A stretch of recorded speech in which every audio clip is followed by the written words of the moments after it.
मार्गस्य नीतारं भेतारं कर्म भूभृतां ज्ञातारं विश्वतत्त्वानां वन्दे तद्गुणे लब्धे वन्दे तद्गुणे लब्धे वन्दे तद्गुणे लब्धे। जय बोलो पंच परमेश्वर भगवान की, देवादिनाथ भगवान की, अंतिम शासनपति महावीर स्वामी भगवान की, परम पूज्य गुरुदेव श्री आदि सागर महावीर की विमल सागर सन्मति सागर जी महाराज की, परम पूज्य गुरुदेव श्री सुंदर सागर जी महाराज की, द्वादशाम जिनवाणी माता की, समस्त आचार्य संघ की। गौतम स्वामी राजा श्रेणी से कहते हैं कि संसार बड़ा विचित्र है। एक व्यक्ति जो कुछ क्षण पहले किसी रस को धारण कर रहा है और कुछ ही क्षण के बाद वो किसी अन्य रस को धारण करता है। लंका सुंदरी जो हनुमान से युद्ध करने चली गई थी, युद्ध कर रही थी, बाणों की वर्षा कर रही थी, विरोध रूपी रस को ग्रहण करी हुई थी और कुछ ही क्षण के बाद वो उसके काम बाण से इतनी विध्वंस हो जाती है कि उसके प्रति उसके अंदर प्रेम उत्पन्न हो जाता है। ज्यादा समय नहीं लगता। इंसान को, व्यक्ति को समय बदलते हुए, क्षण बदलते हुए, अपने विचारों को बदलते हुए, मान्यताओं को बदलते हुए और अपने अंतरंग में जो भाव है, जो परिणाम है, उसको बदलने में ज्यादा समय नहीं लगता। और अंतरंग के परिणामों को बदलने के लिए केवल आपको क्या करना है, जो आपकी विचार शैली, जो आपका थॉट प्रोसेस है, जो आपकी मान्यता है, उसको बदलना है। यदि मान्यता बदल गई, आपकी विचार शक्ति बदल गई, तो अंतरंग के परिणाम अपने आप कुछ क्षण में बदल जाएंगे। ये पूरी दुनिया जानती है कि रावण बहुत खराब है, सबसे दुष्ट प्राणी है। बाल गोपाल बच्चे तक जानते हैं कि सबसे दुष्ट कौन है, रावण। इसीलिए दशहरे के दिन इतना बड़ा पुतला बना के उस रावण को मारा जाता है, दिखाने के लिए लोगों को ये दिखाने के लिए कि जो दुष्ट कर्म करेंगे उनका अंत इसी प्रकार से होगा। पूरी दुनिया रावण का एक पक्ष जानती है। लेकिन ये जो जैन धर्म है, देखो संसार में सब बिगड़ने वाली बातें ही होती है, संसार में सब बातें बुरी है। यदि संसार में कोई अच्छाई को घोलने वाला है तो वो है धर्म। और उसमें विशेष करके ये जो जैन धर्म है वो स्याद्वाद मानता है। स्याद्वाद नहीं, कथनचित ऐसी भी है और कथनचित वैसी भी है। इसलिए सर्वथा रावण बुरा, कथनचित बुरा था परंतु कथनचित वो अच्छा भी। तो ये जो शैली सिखाने वाला कोई है, इस विचारधारा को लेके कोई आगे बढ़ता है, तो वो जैन धर्म है और जैन धर्म के अनुयायी है। और वो आचार्य परमेष्ठी है, रविशेर आचार्य, जिन्होंने पद्म पुराण के 3 भाग लिखे। कितने भाग? 3 भाग। उसमें से सर्वप्रथम जो पहला भाग है, सबसे बड़ा वही भाग है, सबसे बड़ी पुस्तक वही है। और इन तीनों भाग में से जो सबसे बड़ा पाठ है, उस पाठ को उन्होंने किसके लिए समर्पित कर दिया? रावण के लिए समर्पित कर दिया।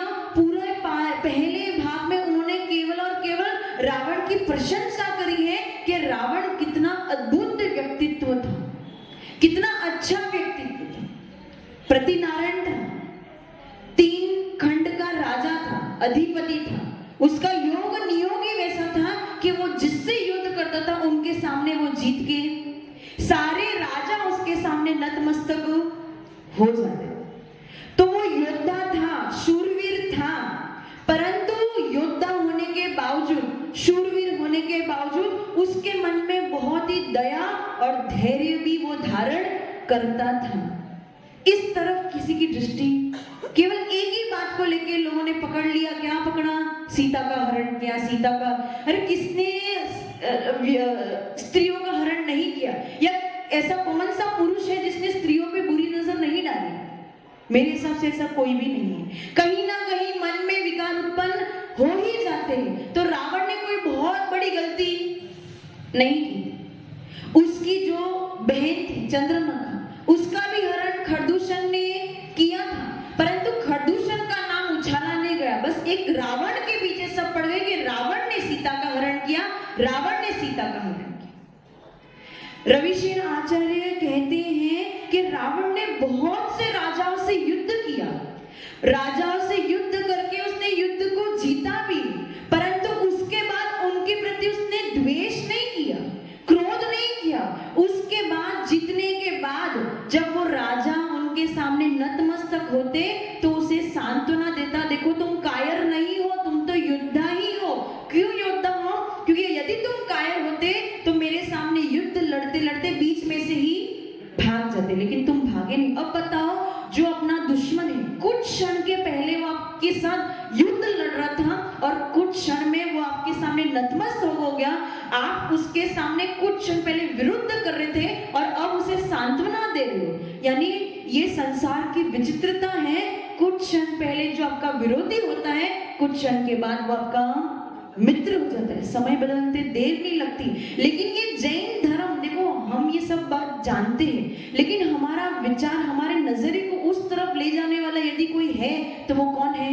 ये जैन धर्म है, ये जैन धर्म के अनुयायी है, जैन धर्म के आचार्य है, जो आपका दृष्टिकोण उस तरफ लेके जा रहे हैं। वो बताना चाह रहे हैं कि देखो, आपके अंतरंग के परिणामों को बदलने में देर नहीं लगती, सामने वाले व्यक्ति को बदलने में देर नहीं लगती। इसीलिए किसी भी व्यक्ति के प्रति कोई भी ठोस परिणाम मत बना लो कि ये ऐसा ही है, कि कोई भी व्यक्ति, कोई भी परिणाम, कोई भी जीव हमेशा नित्य उसी प्रकार से नहीं रह सकता है।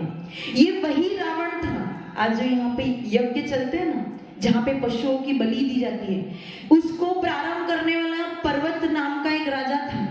उसने ये यज्ञ की ये जो चली आ रही है संतति, उसको प्रारंभ किया था। रावण ने उसका भी बहुत विरोध किया, उसने यज्ञ को रोकने की कोशिश भी की, उसने नारद का साथ दिया, क्योंकि नारद उस पर्वत के सामने विरोध में खड़ा था और उस पर्वत ने उस नारद का विघात करने के लिए वो आगे चला गया था। तब रावण ने उस नारद की रक्षा करी और उस यज्ञ को बंद करवाया, उनको सबको समझाया कि ये यज्ञ इस प्रकार से नहीं होता है, पशुओं की बलि देने से यज्ञ नहीं होता है, पशुओं की बलि देने से पुण्य की प्राप्ति नहीं होती। ये वो रावण ही था जो उस यज्ञ के विरोध में खड़ा था, परंतु सबने क्या कर दिया?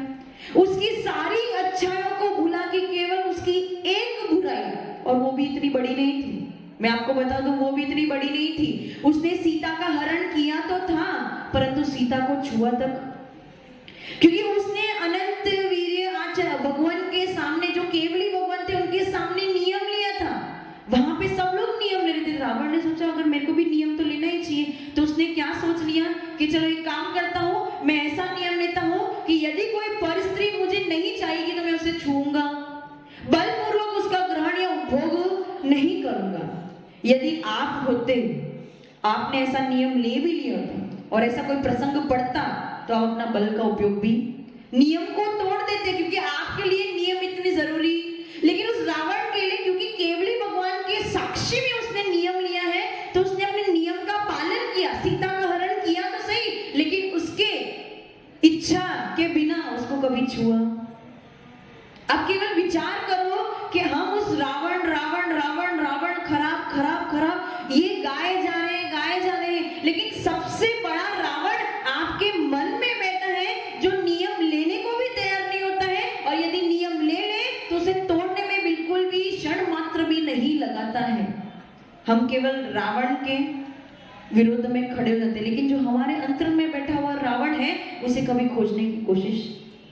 ये वही रावण है, जब उसकी बहन चंद्रनखा का पति खरदूषण मरण को प्राप्त हो गया था युद्ध में, तब उसी ने शास्त्रों की बात कह के अपनी बहन को सांत्वना दी थी।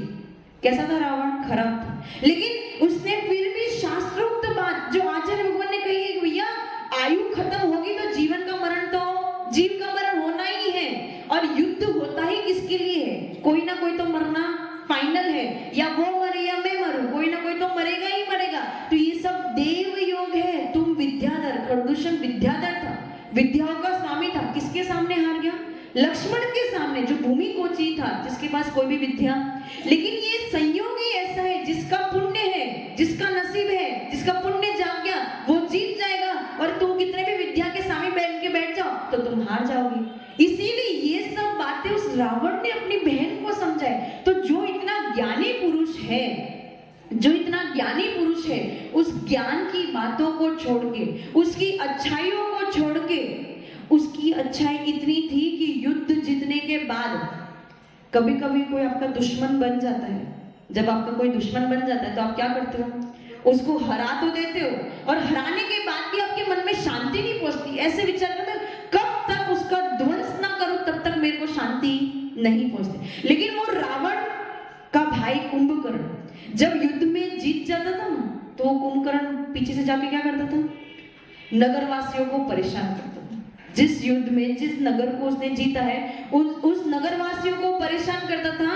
उस राजा की रानियों को अथवा स्त्रियों को पकड़ के बांध लेता था और उनके साथ दुष्चेष्टा करता था। तब रावण उसे समझाता था कि अपना काम केवल युद्ध करना है, किसी को हानि पहुंचाना नहीं है। अपना काम केवल युद्ध में जीतना है, लेकिन किसी को मारना हमारा काम नहीं है। ऐसा ज्ञानी पुरुष रावण केवल एक गलती, सीता का हरण किया। और ऐसे कितने ही व्यक्ति हैं जिन्हें कई सीताओं का हरण किया है, कई सीताओं को मृत्यु के घाट पे उतार दिया है, लेकिन उनका नाम नहीं उछला जाता। नाम केवल किसको उछला जाता है? ये भी कर्म की वजह से ही। कुछ कर्म ऐसे होते हैं कि केवल रावण को ही बुराई के लिए याद किया जाता है, और कुछ कर्म ऐसे होते हैं जो केवल राम को ही अच्छाई के लिए याद किया जाता है। लेकिन राम की भी उतनी ही बुराइयां थी। तो यही बात है कि जो जैन धर्म है वो व्यक्ति के अंतरंग में बैठी हुई बुराई और अच्छाई दोनों को समझने की कोशिश करता है, दोनों को ढूंढने की कोशिश करता है। उस परिस्थिति को समझता है, उस समय को समझता है, उस काल को समझता है, उसके परिणामों को समझता है, लेकिन कभी भी किसी जीव को बुरा या अच्छा नहीं कहता। जिस दिन आपकी दृष्टिकोण बदल जाएगी, आपकी विचार बदल जाएंगे, आपकी मान्यता बदल जाएगी, आपको किसी व्यक्ति के अंदर में अच्छाई या बुराई नजर नहीं आएगी, आपको समय के अंदर में अच्छाई या बुराई नजर आना प्रारंभ हो जाएगी। और जिस दिन ये भेद विज्ञान उत्पन्न हो गया, उस दिन सम्यक दर्शन से आप कभी दूर नहीं रहोगे। इसलिए अपनी विचारधारा को बदलो, अपनी मान्यता को बदलो। जीव के अंतरंग में अच्छाई या बुराई ढूंढने की कोशिश मत करो। समय और परिस्थिति के अंतरंग में अच्छाई या बुराई ढूंढने की कोशिश करो, और सब जीवों के प्रति अपनी मित्रता को कायम रखो, ताकि हम भी इस मोक्ष मार्ग पे आगे बढ़ सके और हमारा कल्याण कर सके। जय बोलो परम पूज्य गुरुदेव श्री सुंदर सागर जी महाराज की, द्वादशांग दिन वाणी माता की।